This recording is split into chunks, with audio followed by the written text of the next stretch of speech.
বানাচ্ছি। মুরগির মাংস এনে মুরগা বানাচ্ছিস? যা মানুষের মাংস নিয়ে আয়, নইলে তোদের ঘাট মোটকে খাবো। ঠিক আছে। গন্ধ শুকে বলে দেয় কোথায় পাবো মানুষের মাংস। এই দেখো একটা মাতাল। না না, ওদিকে ধরো, এটাকেই নিয়ে গিয়ে ডাকিনিকে খেতে। ছাড় আমাকে। এই নাও মানুষের মাংস খাও। সেক্সি। এই এটাকে মেরে রান্না করে আন। ভাই বাচ্চা, তোর মাংস খেলে ও আমাদেরকে ছেড়ে দেবে। তোদের জন্য কি আমি ভোগে যাবো নাকি? তোমাকে অনেক টাকা দেবো।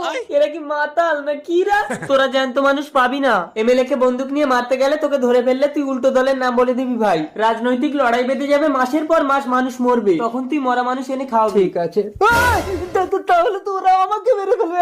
আরে তুই জানা আমি তো আছি, তোর বউকে দেখবো। আমার বউটাকে দেখি। দাঁড়াও, আমার জন্য তুমি তোমার জীবন দেবে? যেও না, তুমি তোমার বউ নিয়ে সংসার করো, আমি এটাকে খেয়ে নিচ্ছি।